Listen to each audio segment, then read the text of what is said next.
Good. अच्छा, याद है ना तुम्हें क्या करना है? हाँ, मनसुख के बारे में पूछताछ करनी है। Very good.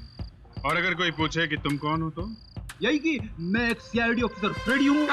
तेरे की तुम फ्रेडी नहीं हो, तुम एक टपोरी हो।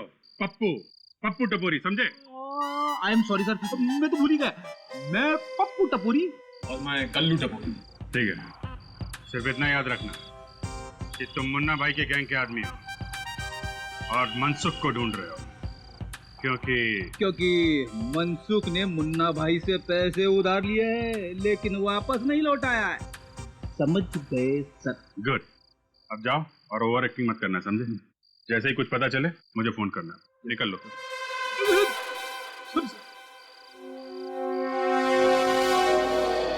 आई सुन, इस अंदर को पहचानता है?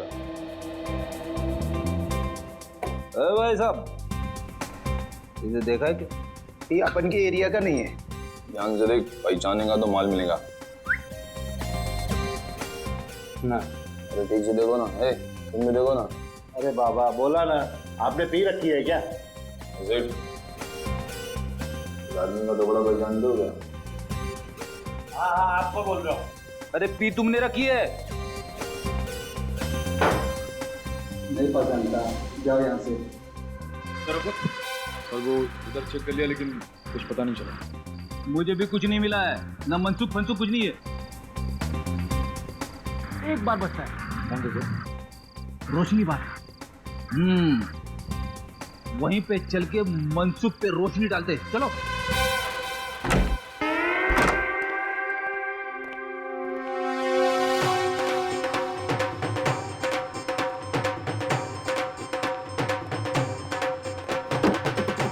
अरे फटाफट बोल, क्या चाहिए? मौसमी, नारंगी, अंगूरी? ये आदमी चाहिए। हम यहाँ शराब बेचते हैं, इंसान नहीं। अब आया है तो पतली गली से निकल लो, नहीं तो लेने के देने पड़ जाएंगे। हाँ।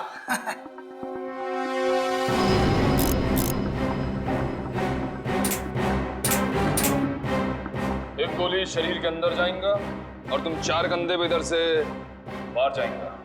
कौन है आप लोग? अपन पप्पू टपोरी और ये कल्लू टपोरी।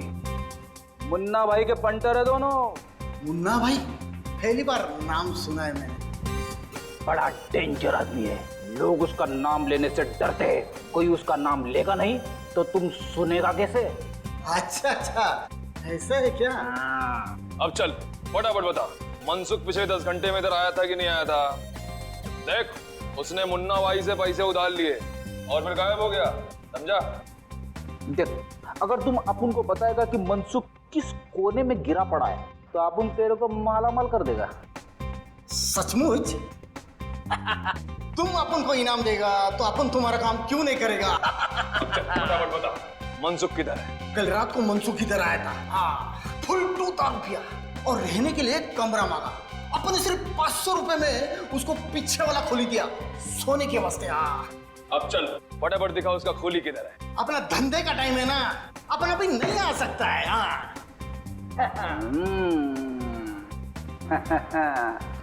अभी नहीं तो कभी नहीं। वाह, वो नहीं तो हो गया। आइए दिखाता हूं मैं आपको। नारंगी, मौसम्बी, कुछ भी पिला दे। सोडा नहीं तो पानी पिला दे। ना ना ना, ना सोडा ना पानी, अपन को तो सिर्फ दारू पिला दे। आज तो अपन फटे तक दारू पिएगा। बहुत सारा माल है अपने पास, बहुत सारा। कौन है?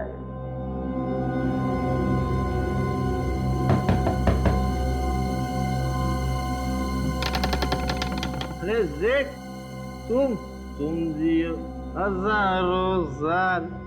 सेठ, अभी अपन तुम्हारे पास ही आने वाला था। वो क्या है ना, दारू खत्म हो गया है, 2 बोतल चाहिए बस।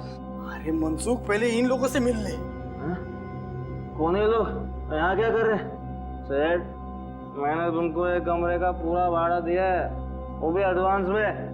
इस कमरे में सिर्फ मैं ही रहूंगा। हाँ, अरे मनसुख, तेरी बकवास बंद कर और इनकी बात मान ले। जो मानू इनकी बात में?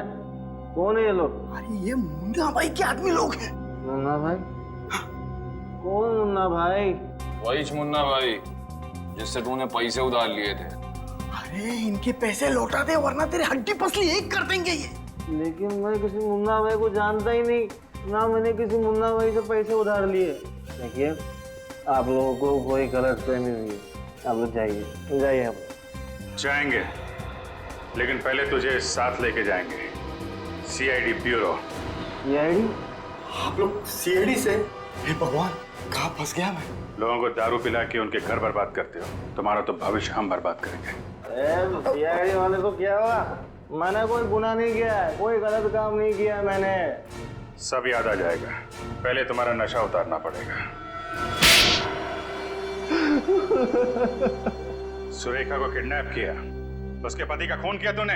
नहीं सर, प्रमोद के खून से मेरा कोई लेना देना नहीं है सर।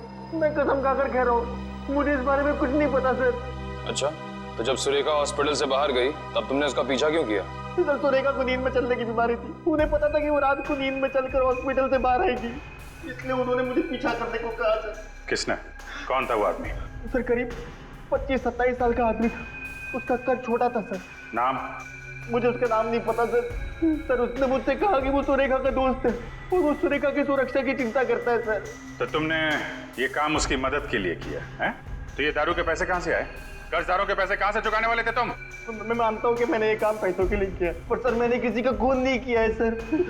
सर, सुरेखा को बंगले में छोड़ने के बाद मुझे सुनने में आया कि सुरेखा के पति प्रमोद का खून हो गया है। सर, सीआईडी वालों को सुरेखा पर शक है। मैं डर गया था सर।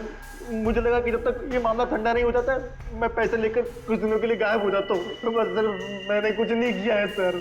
सर, आपको लगता है आदमी सच बोल रहा है? 25-27 साल का छोटे कद का आदमी जो अपने आप को सुरेखा जी का दोस्त कहता है, कौन आ सकता है? उसने इस काम के लिए तुम्हें ही क्यों चुना? क्योंकि सर, मैं साइकोलॉजिस्ट डॉक्टर जितिन की क्लिनिक में कई सालों से काम कर रहा हूँ।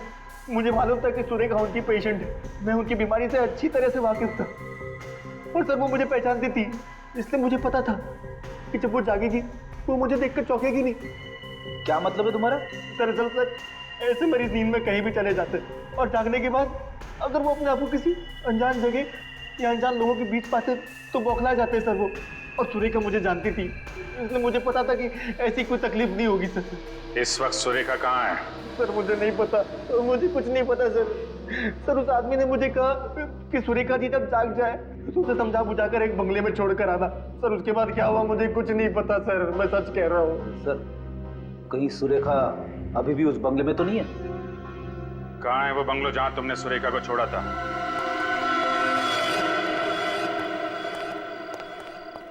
मनसुख ने यही पता बताया था ना? हाँ सर। तो दरवाजा तोड़ दें या बिल मार के दरवाजा खुलने का इंतजार करें? पहले सीधी उंगली से घी निकालने की कोशिश करते हैं, जरूरत पड़ी तो उंगली टेढ़ी कर देंगे।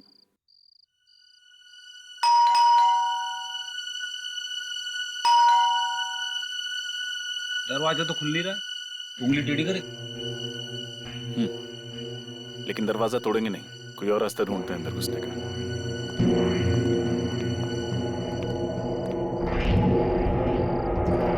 सर, ये तो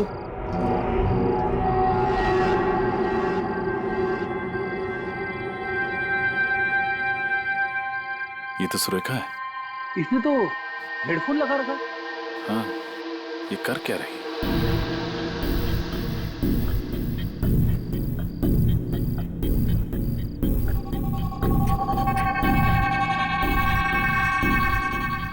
सर, ये तो पंखे पे लटकने की तैयारी कर रही है। अंदर चलो। सुरेखा! सुरेखा उठो! ठीक है, पानी लाओ। मैं सुरेखा हूँ। मैं गले में फांसी का फंदा डालकर आत्महत्या करना चाहती हूँ। सुरेखा! सुरेखा, होश में आओ, उठो।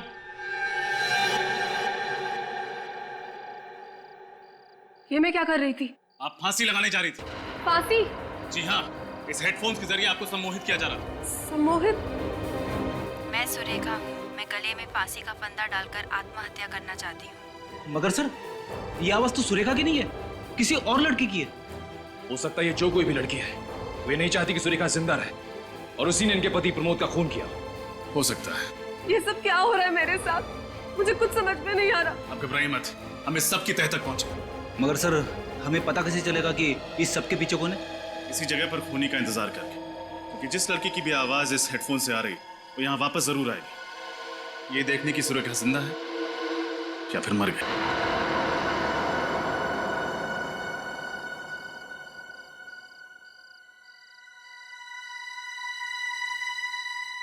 2 घंटे हो गए सर, अभी तक तो कोई नहीं आया।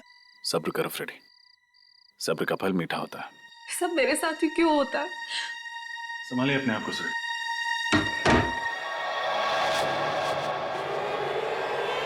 माय गॉड, यहाँ पर तो सिर्फ रस्सी है। सुरेखा कहाँ गई? सुरेखा पहुंच गई। सुरेखा यही है, जिंदा है। तुम लोगों का पर्दाफाश हो चुका है। कौन है आप लोग? लोग सीआईडी से। सीआईडी? कहाँ भाग रहे हो? कमर में दर्द हो जाएगा। कौन है आप लोग? बोलिए, और मुझे मारना क्यों चाहते थे? क्या आप इन्हें नहीं जानती? जी नहीं, मैं इनसे पहली बार मिल रही हूँ। अरे तो फिर ये लोग आपको क्यों मारना चाहते? इस बात का जवाब तो यही दोनों देंगे। क्यों मारना चाहते हो तुम सुरेखा को? हमने ये सब उसके कहने पे किया था। किसके कहने? जिसका ही प्लान था। किसका प्लान था? कुछ समझ नहीं आ रहा है माँ, हो क्या रहा है? मेरी भी कुछ समझ में नहीं आ रहा है कि ये सब क्या हो रहा है। माँ, सुरेखा दीदी और प्रमोद जीजू का आपसी रिश्ता कैसा था? मतलब उनके बीच में कोई तनाव या झगड़ा हो रहा हो, या फिर जीजू का किसी और लड़की के साथ अफेयर हो और ये बात दीदी को पता चल गई हो, दीदी ने गुस्से में आकर उन्होंने जीजू का खून कर दिया हो। शर्म आनी चाहिए तुम्हें अपनी बहन के बारे में ऐसे बोलते हुए। तुम अपनी बहन के बारे में ऐसे सोच भी कैसे सकते हो? बस बस बस माँ, बस कीजिए। आपको भी सुरेखा पर ही शक है? शक नहीं है, लेकिन सारे सबूत उन्हीं की तरफ इशारा कर रहे हैं और सीआईडी को भी यही लगता है। मैं देखता हूँ।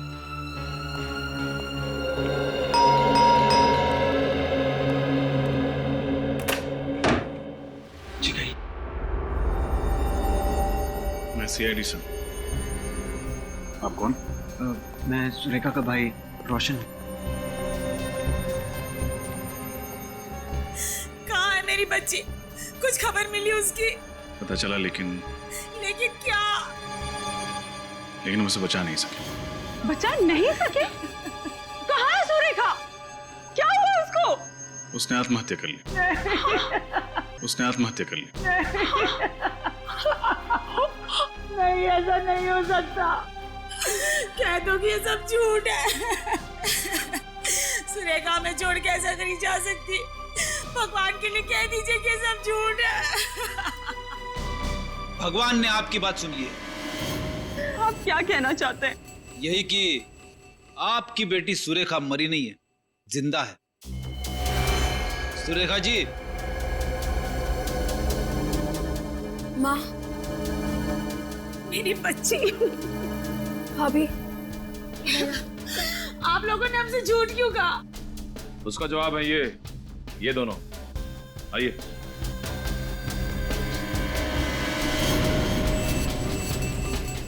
भैया, माफ करना दीदी। स्वाति जी, भागने की कोशिश बेकार है, सो प्लीज। अब बताओ, क्या दुश्मनी थी तुम्हारी प्रमोद के साथ जो तुमने उसका खून किया? नहीं सर, प्रमोद से मेरी कोई दुश्मनी नहीं थी। मुझे तो परेशानी उस सुरेखा से थी। परेशानी? वो भी सुरेखा से? सुरेखा तो तुम्हारे पति की बहन है ना? परेशानी खड़ी की थी मेरे ससुर जी ने, जिन्होंने अपनी सारी की सारी जायदाद अपनी बेटी उस सुरेखा के नाम कर दी थी, और अपने बेटे यानी कि मेरे पति, उनको एक फूटी कौड़ी नहीं थी। जो बात मेरे बर्दाश्त के बिल्कुल बाहर थी। मगर प्रमोद ने क्या बिगाड़ा था तुम्हारा? उसका खून क्यों किया? क्योंकि मैं एक तीर से 2 शिकार करना चाहती थी। एक तो प्रमोद का खून और दूसरा उसका इल्जाम सुरेखा पर। इससे सारा का सारा पैसा मेरे पति का हो जाती, सारी की सारी जायदाद मेरे पति को मिल जाती। और सुरेखा को नींद में चलने की बीमारी है, ये बात तुम्हें कैसे पता चली? मेरी होने वाली भाभी प्रिया, ये उसी हॉस्पिटल में काम करती थी जहाँ पर सुरेखा का इलाज चल रहा था।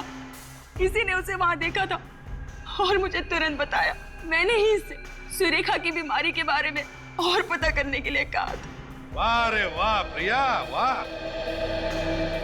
अच्छा साथ दिया तुमने। और जैसे ही तुम्हें सुरेखा की बीमारी के बारे में पता चल गया, तुम्हारे दिमाग में वो घिनौना प्लान आ गया है ना? हाँ, मैंने इंतजार किया उस रात का जब सुरेखा नींद में चलते चलते सामने के पब्लिक पार्क में जाकर नंगे पांव नाचने लगे। फिर मैंने प्रिया और राजेंद्र की मदद लेकर प्रमोद का खून करवा दिया। प्रमोद पर गोली किसने चलाई? गोली राजेंद्र ने चलाई थी। तो फिर सुरेखा के उंगलियों के निशान पिस्तौल पे कैसे आए? मैं अच्छे से जानती थी कि सुरेखा जब नींद की अवस्था में चलते चलते बाहर जाएगी तो वो कपड़े जरूर बदलेगी, इसलिए मैंने उसके कपड़ों के ऊपर पिस्तौल रख दी थी और उसने वही किया जो मैं चाहती थी। उसने कपड़ों के ऊपर से पिस्तौल उठाई और उसकी उंगलियों के निशान उस पर आ गए। सब कुछ प्लान के मुताबिक चल रहा था, यहाँ तक कि सुरेखा की आत्महत्या का प्लान भी। पर पता नहीं आप लोग कहाँ से आ गए और सारा प्लान चौपट हो गया। चौपट तो तुम तीनों की जिंदगी हो गई। जिस दिन हम तुम्हारे प्लान के बारे में सब कुछ समझ गए, बस तुम्हारे मुंह से सुनना चाहते थे। अब शायद तुम तीनों को फांसी ही होगी। तब तक जेल की सलाखों के पीछे सड़ते बैठना।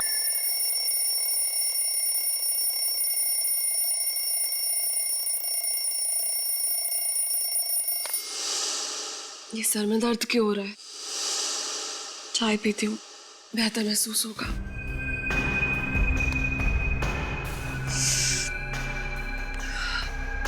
रामू, चाय बनी क्या? जी मैडम, अभी लाता हूँ। रामू, थोड़ा जल्दी करो, मेरा सर बहुत भारी हो रहा है। लाता हूँ मैडम। पता नहीं क्या हो रहा है मुझे। कल रात तो नींद भी अच्छी आई थी और खाना भी तो घर पर ही खाया था, फिर अब ये अजीब सा क्यों लग रहा है? मैम साहब, आपके सर दर्द की दवा लाऊं क्या? नहीं रामू, चाय पी लेती हूँ, शायद उससे ठीक हो जाए। ठीक है मैम साहब, मैं साहब को चाय दे के आता हूँ। तुम रहने दो, मैं देकर आती हूँ। कल देर रात तक काम कर रहे थे, अभी भी सो रहे हैं। ठीक है मैम साहब। फिर प्रमोद भी ना, फिर लेट हो जाएगा तो मुझ पर चिल्लाएंगे। प्रमोद, देखो उठो अभी। देखो मेरी तबीयत पहले से ही ठीक नहीं है, अब तुम मुझे और तंग मत करो। तुम्हारी चाय भी तैयार है। प्रमोद, प्रमोद।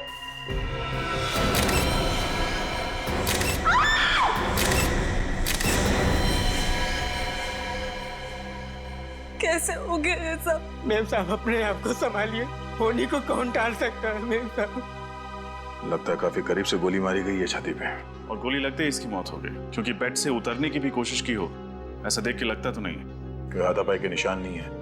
ऐसा लगता है कि जब खूनी ने गोली मारी तब ये गहरी नींद में सोए हुए थे। तुम इस घर के नौकर हो रामू? जी साहब। यहीं रहते हो? नहीं साहब, पास वाली बस्ती में रहता हूँ साहब। सुबह 7 बजे आता हूँ, घर का काम करता हूँ साहब, खाना बनाता हूँ और रात को 7 बजे चला जाता हूँ। अंदर कैसे आया तुम? साहब, मेरे पास घर की डुप्लीकेट चाबी है जो मेम साहब ने मुझे बना के दी है। उसी से साहब मैं दरवाजा खोल के अंदर आता हूँ, क्योंकि कभी कभी साहब और मेम साहब देर से उठते हैं। तो तुम्हारे पास इस घर की डुप्लीकेट चाबी भी है? जी साहब। तो जब तुम घर के अंदर दाखिल हुए तो कुछ अजीब दिखा घर के अंदर, या फिर घर के बाहर किसी को देखा जो गड़बड़ लगा हो? नहीं साहब, कल 7:30 बजे काम करके मैं चला गया था साहब। साहब और मेम साहब दोनों लोग टीवी पे फिल्म देख रहे थे, और जब मैं सुबह आया तो साहब और मेम साहब दोनों लोग सो रहे थे साहब, और मैं रसोई में चला गया काम करने के लिए। सर, हाँ? यहाँ पे तो कुछ नहीं है। कुछ नहीं है, पूरी घर की तलाशी लेते हैं, चलो।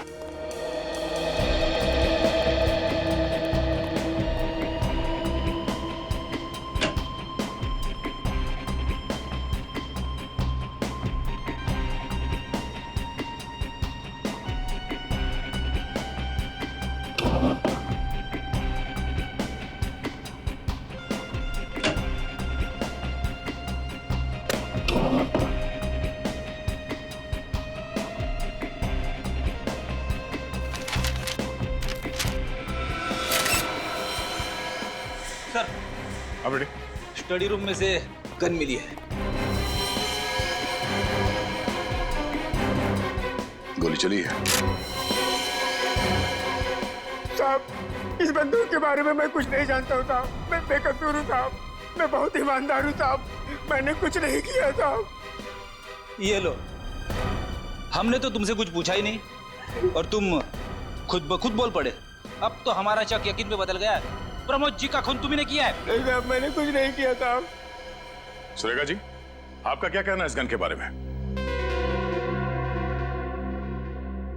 सुरेखा जी, मैं आपसे पूछ रहा हूँ, आपने गोली चलने की आवाज सुनी थी? नहीं, मैंने कोई आवाज नहीं सुनी। और ये गन कहाँ से आई मुझे ये भी नहीं मालूम। जिस कमरे में आप सो रही थी उसी कमरे में आपके पति प्रमोद की गोली मार के हत्या हुई और आपने गोली चलने की आवाज नहीं सुनी है? सर, वॉशिंग मशीन के अंदर ये खून से सने हुए कपड़े मिले। इस कपड़े को तो पहचानती हैं आप? हाँ, ये तो मेरी नाइट ड्रेस है, लेकिन इस पे खून कहाँ से आया? आप जवाब दीजिए, इसमें खून कहां से आया? मुझे नहीं पता इस पे खून कहाँ से आया। सुरेखा जी, आप झूठ बोल रही हैं। मैं आपसे झूठ क्यों बोलूंगी? क्योंकि आपने अपने पति प्रमोद का खून किया है। मैं क्यों अपने पति को मारूंगी? मैं तो उनसे बहुत प्यार करती थी। झूठ।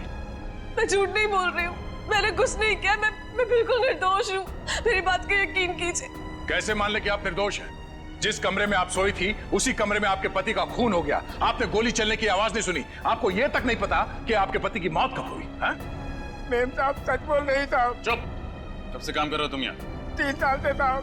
और मेम साहब को और साहब को मैंने कभी भी झगड़ते हुए नहीं देखा साहब। झगड़ते नहीं देखा इसका मतलब ये नहीं कि आपकी मेम साहब खून नहीं कर सकती। सुरेखा जी, आप इन्हें अपने पति का खून किया है और जो कुछ भी हुआ है आप साफ साफ बताइए हमें। मैं बिल्कुल निर्दोष हूँ, मैंने इनका खून नहीं किया है। मैं निर्दोष हूँ।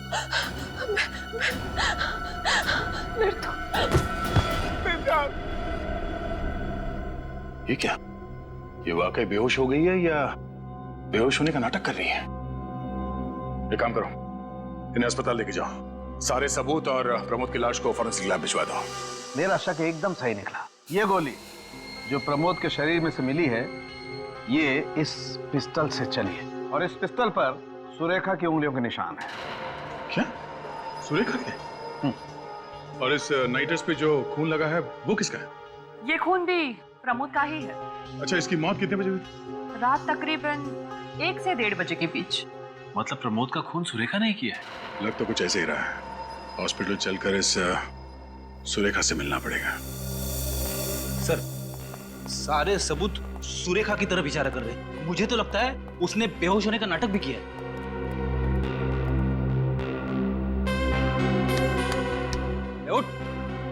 उठ। ये लो, ये तो सपनों की दुनिया में। इसे अभी हकीकत की दुनिया में ले आते हैं। उठो, उठो। ड्यूटी पर सोने का पगार मिलता है क्या तुम्हें? नहीं सर, इसे तो सपने देखने का पगार मिलता है। क्या है, आप लोगों को हॉस्पिटल में रात को चेकिंग करने का पगार मिलता है? एक तो चोरी, ऊपर से सीना चोरी। हाँ? चोरी? कौन सी चोरी? मैंने कौन सी चोरी की? काम चोरी की है तुमने। जाओ ना, क्यों दिमाग खराब करते हो? वैसे भी पेशेंट को मिलने का टाइम खत्म हो गया। चलो कल 5 से 7 के बीच में आना। चलो, good night. Good morning. CID? Surekha ji इसी कमरे में है? जी सर। चलो दिखा।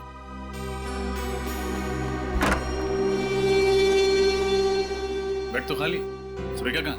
रात को 11 बजे चेकिंग के समय तो मेम साहब कमरे में थी, अचानक किधर गायब हो गई?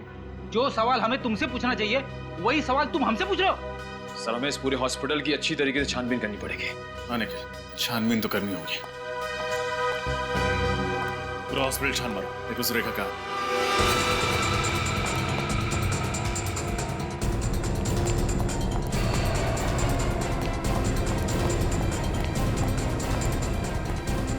तरफ चेक कर लिया लेकिन सुरेखा नहीं मिली सर। वहां पे भी नहीं है। कैसे हो गया ऐसे? हाँ सुरेखा। साहब मुझे कुछ नहीं पता साहब, मैं तो यहीं पर बैठा था। बैठे हुए नहीं थे, सोए हुए थे। ये कपड़े देखे तुमने? ऐसे ही कपड़े हॉस्पिटल में हर मरीज को दिए जाते हैं। हाँ सर। अगर सुरेखा के हॉस्पिटल वाले कपड़े ये हैं तो यहाँ क्या कर रहे हैं? जो कपड़े सुरेखा पहन के हॉस्पिटल में आए थे वो कहाँ हैं? वो कपड़े तो यहीं पर रखे थे। सुरेखा के हॉस्पिटल वाले कपड़े यहाँ और उसके पर्सनल कपड़े गायब। सुरेखा खुद के कपड़े पहन के रफू चक्कर हो गई सर। बिल्कुल सही कह रहे हो फ्रेडी। उसने बेहोश होने का नाटक किया ताकि हम उसे यहाँ हॉस्पिटल में भर्ती कराएं और मौका मिलते ही वो यहाँ से भाग जाए। सर हो सकता है इस पूरे चक्कर में कोई और भी है जो सुरेखा का साथ दे रहा है। लेकिन कौन कौन हो सकता है वो? कैसे पता चलेगा सर? इस पूरे हॉस्पिटल में लगे सीसीटीवी कैमरास की फुटेज देख के। चल। एक्सक्यूज मी, हमें पिछले 2-3 घंटे की सीसीटीवी फुटेज देखनी है। मगर आप लोग? हम लोग सीआईडी 10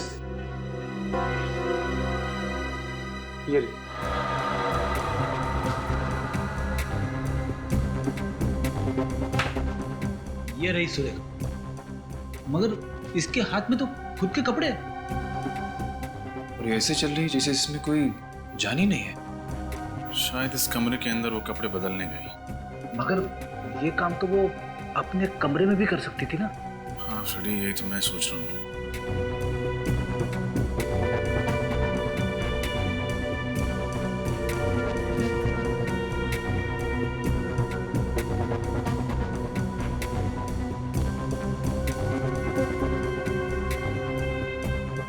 तो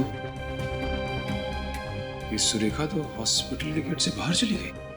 सुरेखा को अचानक हुआ क्या और हॉस्पिटल से निकल के वो गई कहाँ? पता नहीं किसकी नजर लग गई हमारी बेटी की खुशियों पर। उसका तो हंसता खेलता परिवार उजड़ गया। आप चिंता मत कीजिए माँ, भगवान पर भरोसा रखिए, सब ठीक हो जाएगा। उस वक्त कौन आ गया होगा? मैं देखती हूँ।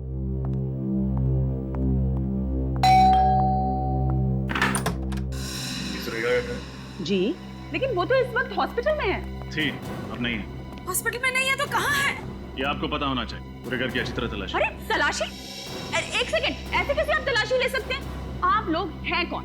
सीआईडी। सीआईडी? मगर आपको तो मालूम है कि वो अपने पति प्रमोद की लाश को देखकर बेहोश हो गई थी। सब नाटक था ताकि वो हॉस्पिटल में भर्ती हो सके और फिर हमारी आंखों में धूल झोंक कर वहां से भाग सके। लेकिन सुरेखा ऐसा करेगी क्यों? आप उस पर झूठा इल्जाम लगा रहे हैं। आप बहुत अच्छे से जानते हैं सुरेखा, आपकी तारीफ। सर ये हमारी बहू है, अमेरिका से आई है अपने भाई की शादी के लिए। तो आप सुरेखा की भाभी? जी। आपके पति मतलब कि सुरेखा के भाई आपके साथ आए? जी, वो मेरे साथ नहीं आए, उन्हें कुछ जरूरी काम आ गया था। लेकिन अब वो फ्लाइट में बैठ चुके हैं, कल तक पहुंच जाएंगे। सर, सुरेखा घर में नहीं है। बताइए, कहाँ छुपा के रखा आपने अपनी बेटी को? मैं क्यों छुपाऊंगी सर? क्योंकि आपकी बेटी सुरेखा जी ने अपने ही पति का खून किया है। क्या? जी हाँ। एक मिनट, आप लोगों के पास सबूत क्या है कि सुरेखा ने ही प्रमोद का खून किया? मौका वारदात से जो हमें गन मिली उस पर सुरेखा की उंगलियों के निशान। उसके अलावा खून करते वक्त जो कपड़े उसने पहने थे वो खून से सने कपड़े उसी की वॉशिंग मशीन से बरामद हुए। नहीं सर, मेरी बेटी अपने पति का खून क्यों करेगी? भला कोई अपने ही हाथों से अपना सुहाग उजाड़ सकता है क्या? पैसों के लिए उजाड़ेगी। पैसों के लिए? जी हाँ, पैसों के लिए सगा भाई भाई का खून कर सकता है, तो एक पत्नी अपने पति का खून क्यों नहीं कर सकती? नहीं सर, सुरेखा को पैसे की कोई कमी नहीं थी। उसके पिताजी ने सारी जायदाद उसके नाम कर दी थी, बंगला, गाड़ी, सब कुछ। आपको यकीन नहीं आता है तो मैं कागजात आपको दिखा देती हूँ। देखिए, कहना तो नहीं चाहिए, लेकिन सुरेखा के पास प्रमोद से ज्यादा जायदाद थी, फिर वो पैसों के लिए उसका खून क्यों करेगी? इसका पता तो चल ही जाएगा। सर, इस सुरेखा को ढूंढेंगे किसे? कोई ना कोई रास्ता मिल ही जाएगा सुरेखा तक पहुंचने का। अब मैं अंदर आ सकता हूँ? आइए। क्या बात है? साहब, मैं सुरेखा जी के बारे में कुछ जानकारी देना चाहता हूँ। कौन है आप? सुरेखा को कैसे जानते हैं? साहब, मेरा नाम गौरव है। मेरी सुरेखा जी और प्रमोद जी के घर के पास ही किराने की दुकान है। वो अक्सर मेरी दुकान से ही खरीदारी करते। तो फिर परसों रात में गांव के लिए ऑटो रिक्शा से स्टेशन जा रहा था। मेरी रात 2 बजे की ट्रेन थी। जब मैं घर से निकला तो मैंने देखा सुरेखा जी अपने घर के पास वाले पब्लिक पार्क में नंगे पैर नाच रही थी। क्या सुरेखा जी पब्लिक पार्क में नाच रही थी, और वो भी नंगे पांव? साहब मुझे भी बहुत अजीब सा लगा। रात के 1 बजे का वक्त थोड़ा ही होता है पब्लिक पार्क में नाचने का। एक मिनट, क्या कहा तुमने? कितने बजे? 1 बजे। रात के 1 बजे? जी हाँ। रात के 1 बजे सुरेखा पब्लिक पार्क में नाच रही थी नंगे पांव, और सचिन उसी वक्त। और रात के 1 और 1:30 बजे के बीच में प्रमोद का भी खून हुआ। पूरे होश में थे जब तुमने देखा, या फिर कुछ शौक है तुम्हें? साहब मैं पूरे होश में था, आप मेरा यकीन कीजिए। सर कोई एक इंसान एक ही वक्त पे 2 अलग-अलग जगह पे कैसे हो सकता है? वही तो सचिन, वही तो। कुछ न कुछ तो गड़बड़ जरूर है, कुछ न कुछ तो गड़बड़ जरूर है। ठीक है, तुम जा सकते हो। पंकज, इनका फोन नंबर और एड्रेस ले लेना। जरूरत पड़े तो हम तुम्हें खुद से बुला लेंगे। हाँ सचिन, सुरेखा के बारे में और भी पूछताछ करनी पड़ेगी, और भी गहरी पूछताछ। तो सर एक बार फिर से सुरेखा के घर की तलाशी ले लें? बिल्कुल बिल्कुल ले लो उसके घर की तलाशी।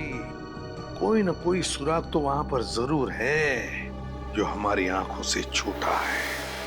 सर किराने वाले ने जो बात बताई है उसे सुनकर मेरा दिमाग गोल गोल घूम रहा है। भला कोई आधी रात को, वो भी पब्लिक पार्क में, नंगे पैर क्यों नाचेगा? फ्रेडी, हमने सुरेखा के बारे में पता कर लिया है। उसे कॉलेज के दिनों से नाचने का बहुत शौक था, और शायद शादी के बाद वो ये शौक पूरा नहीं कर पाई, और इसीलिए पार्क में आके सर बैट पे मिट्टी लगी।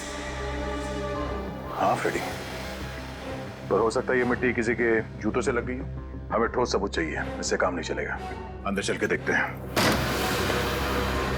एक एक कमरा छान मारना, किसी भी चीज को नजरअंदाज मत करना। जल्दी।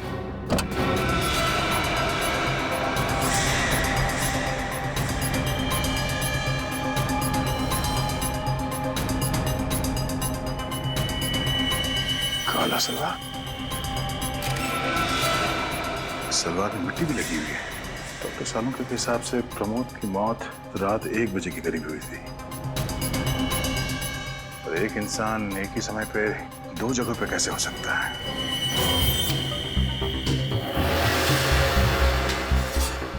या तो वो अपने पति का खून करके सबूत मिटा रही होगी, या फिर पार्क में डांस कर रही होगी। अब ये क्या चक्कर है? सर सुरेखा की मेडिकल फाइल मिली है। अच्छा, ये क्या? ये सुरेखा रात सोने से पहले सिस्टोपैम टैबलेट खाती थी। ये सिस्टोपैम क्या है? डॉक्टर सालों के ही बताएंगे। डॉक्टर साहब, फिलहाल आप ये बताइए कि ये सिस्टोपैम नाम का जो टैबलेट है, ये किस चीज के लिए ली जाती है? हाँ ठीक है सर। क्या हुआ? ये टैबलेट सिस्टोपैम एंटी डिप्रेसेंट है। मतलब सुरेखा को डिप्रेशन की बीमारी? पर ये बात सुरेखा की माताजी ने हमें क्यों नहीं बताई? सर कहीं ऐसा तो नहीं कि सुरेखा की माँ ने हमसे ये बात जानबूझ के छुपा के रखी हो? अब ये तो हमें ये डॉक्टर बताएंगे जिसने सुरेखा को ये दवाई प्रिस्क्राइब की थी, डॉक्टर जितेन। ये 2 गोलियां ले लीजिए, इससे तुम्हारी दिमागी दृश्य कम हो जाएंगे। मनसुख, इन्हें ले जाइए। आइए।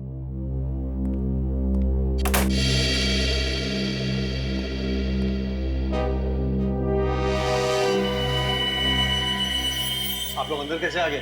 अपॉइंटमेंट ली? सॉरी आपको परेशान करने के लिए। दरअसल आपसे बहुत जरूरी काम था, इसलिए बिना अपॉइंटमेंट ही अंदर चले आए। कौन है आप लोग? मुझसे क्या चाहते? हम लोग CID से। हमें आपकी पेशेंट सुरेखा के बारे में कुछ जानकारी चाहिए। सुरेखा? पूछिए, क्या पूछना है? आपने ही सुरेखा को ये एंटी डिप्रेसेंट टैबलेट सिस्टोपैम दिया था ना? हाँ, ये मैंने प्रिस्क्राइब की थी। डॉक्टर साहब, क्या आप बता सकते हैं कि सुरेखा को कौन सी बीमारी थी? देखिए, मैं एक साइकियाट्रिस्ट हूँ, और साइकियाट्रिस्ट होने के नाते मैं अपने किसी भी मरीज के बारे में किसी को भी कुछ बताना उचित नहीं समझता। हम समझ सकते हैं, लेकिन सुरेखा के पति प्रमोद का खून हो गया, वो भी उन्हीं के घर में। खून हो गया? कब? परसों रात को। परसों रात को? और हमेशा के कि सुरेखा ने अपने पति का खून किया, और खून करने के बाद वो गायब हो गई। जी हाँ, दरअसल बात यह है कि सुरेखा हमारे सामने बेहोश हो गई, और जब हमने उसे अस्पताल में भर्ती किया तो वो अस्पताल से भाग गई। भाग गई? डॉक्टर साहब, अगर आप हमें बता देंगे कि सुरेखा को क्या बीमारी है तो हमें केस सॉल्व करने में आसानी हो। देखिए मैं कैसे। देखिए प्लीज, आप बताएंगे आपने उसे ये एंटी डिप्रेसेंट क्यों दी थी? क्या उसे किसी किस्म का डिप्रेशन था? जी सुरेखा को डिप्रेशन नहीं था। सुरेखा को दरअसल नींद में चलने की बीमारी थी। नींद में चलने की बीमारी? जी सर, कहीं ऐसा तो नहीं कि सुरेखा ने नींद में ही अपने पति का खून कर दिया? डॉक्टर साहब, नींद में चलने वाला आदमी नींद में खून कर सकता है? वेल, हाँ भी और ना भी। मतलब क्या सुरेखा ने इससे पहले भी नींद में कोई अजीब सी हरकत की थी? प्रमोद ने मुझसे कहा था कि एक बार रात को वो जब उठा तो सुरेखा बिस्तर पे नहीं थी। पूरा घर छान मारने के बाद उसने देखा सुरेखा घर पर भी नहीं थी। फिर वो जब उसे ढूंढने के लिए बाहर निकले तो उसने देखा कि सुरेखा पब्लिक पार्क में नंगे पांव नाच रही थी। पब्लिक पार्क में नाच रही थी? जी। इसका मतलब सर किराने वाला सच बोल रहा था? उसे बचपन से नाचने का शौक भी तो था। ये मुमकिन है क्योंकि इंसान अपने कॉन्शियस यानी सचेतन अवस्था में जो चीज पसंद करता है वही चीज वो अपने सबकॉन्शियस यानी अर्ध चेतन अवस्था में करता है, भले वो नींद में क्यों ना हो। लेकिन डॉक्टर साहब, नींद में कोई किसी का खून कर सकता है? वेल, इस संभावना को नकारा नहीं जा सकता क्योंकि कुछ साल पहले अमेरिका में एक ऐसा केस हुआ था जहाँ पे एक आदमी ने अपने भाई का खून कर लिया और कोर्ट में ये साबित हुआ कि वो अपने भाई से बेहद नफरत करता था। इसलिए उसने अपने भाई को अपनी सबकॉन्शियस यानी अर्ध चेतन अवस्था में मार डाला। लेकिन सर, सुरेखा की बातों से तो ऐसा लग रहा था कि वो अपने पति से बहुत प्यार करती थी।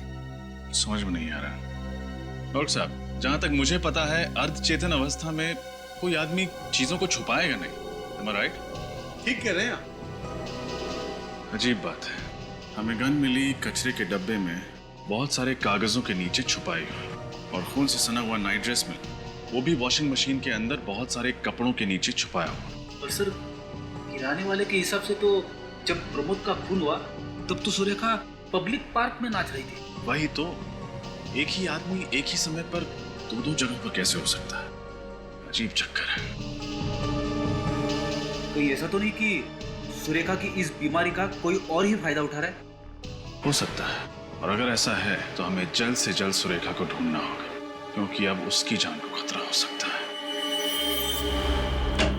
सर, हाँ सर, उस रात जब सुरेखा जी हॉस्पिटल से गायब हुई थी तो इस रिक्शा वाले ने उन्हें देखा था। तुमने सुरेखा को देखा था? जी साहब, और वो मैडम बड़ी अजीब तरीके से चल रही थी। अजीब तरीके से? मतलब खोई खोई भी लग रही थी। खोई हुई सी लग रही थी? जी हाँ, और एक बात और, एक आदमी उनका पीछा भी कर रहा था। एक आदमी उसका पीछा कर रहा था? जी हाँ। तो क्या तुमने उस आदमी को देखा है? जी। तो उसकी शक्ल बनवा सकते हो, स्केच? जी हाँ, बिल्कुल बनवा सकता हूँ। वो आदमी ऐसा ही दिखता है? जी हाँ, बिल्कुल ऐसा ही दिख रहा था। लाइए, दीजिए।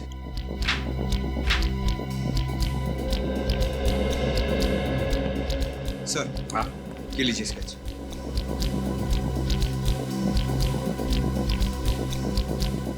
अच्छा, तो ये है वो आदमी जो सुरेखा का पीछा कर रहा था। रेडी? क्या हुआ? कुछ नहीं सर।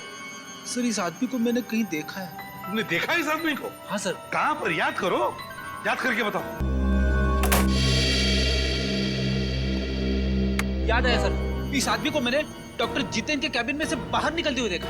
डॉक्टर जितेन के कैबिन से बाहर निकलते हुए देखा था इसे? कहीं इस आदमी ने तो नहीं सुरेखा को अगवा किया? डॉक्टर जितेन के पास जाकर पूछताछ करो,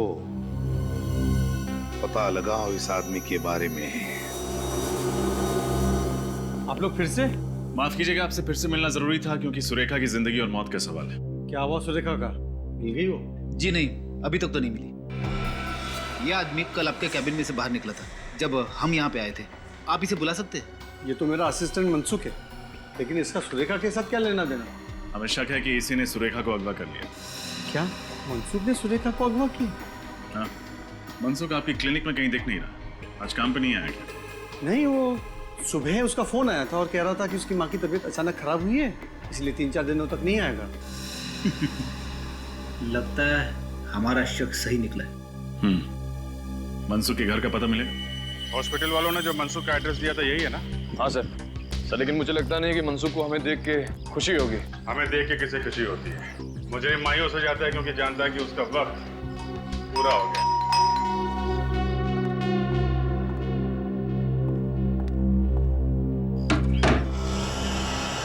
मनसुख है घर में? नहीं, आपसे कितने पैसे उधार लिए उसने? अरे वाह, इतनी ईमानदारी, वो भी आज के जमाने में, कमाल है। ईमानदारी नहीं सर, मजबूरी कहिए इसे। कैसी मजबूरी? वैसे आप लोग कौन हो? सीआईडी। सीआईडी? सीआईडी से भी मनसुख ने उधार ले लिया। सीआईडी को उल्लू बना के पैसे निकालना मुश्किल ही नहीं, नामुमकिन है। वैसे हम लोग पैसे मांगने नहीं, मनसुख के बारे में पूछताछ करने आए। पूछताछ करें? ये मनसुख सबसे पैसे उधार लेता है क्या? गली का भिखारी रह गया था, वरना वो तो उससे भी उधार ले लेता। मैं तो उसकी आदत से परेशान हो गई हूँ सर। वो खुद तो अस्पताल में पड़ा रहता है दिन भर, और उसके पीछे उसके लेनदारों को जवाब मुझे देना होता है। वैसे मनसुख की माँ की तबीयत कैसी है? मनसुख की माँ की तबीयत? हाँ, यही कह के उसने हॉस्पिटल से छुट्टी ली। हे भगवान, इस हद तक गिर गया मनसुख। कहना क्या चाहती, साफ साफ बताइए। जी, मनसुख की माँ की मौत तो 2 साल पहले ही हो गई थी। हाँ? फिर उसने झूठ क्यों बोला? पता नहीं क्यों, वो तो मुझसे भी झूठ बोलकर ही गया होगा। आपसे क्या बोला? कहाँ जा रहा है? वो कल दोपहर को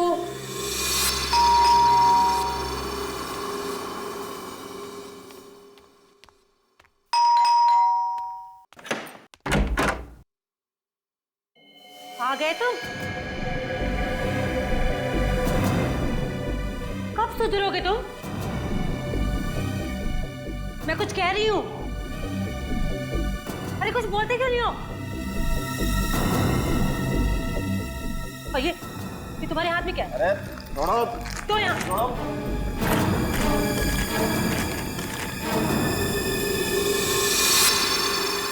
इतने सारे पैसे अब चोरी भी शुरू कर दी है क्या तुमने? यहाँ पे मैं तुम्हारे कर्जदारों से परेशान हो गई हूँ, और तुम? अरे अपनी बकवास बंद करो। जाओ जाओ, जाके मेरा सामान पैक करो, मुझे दिल्ली जाना है। दिल्ली जाना है? क्यों जाना है? अरे हॉस्पिटल का कुछ सामान खरीदना है। ये वैसे मुझे डॉक्टर साहब ने दिए। अब जाओ ना, जाओ जल्दी करो, जाओ। हॉस्पिटल से कह के गया कि माँ की तबीयत खराब है। इनसे बोल के गया कि दिल्ली जा रहा है हॉस्पिटल का सामान लाने। सर मुझे लगता है सुरेखा और प्रमोद के केस में जरूर इस मनसुख का हाथ है। हाँ सर, इस केस से मनसुख का कुछ न कुछ तो कनेक्शन जरूर है। ये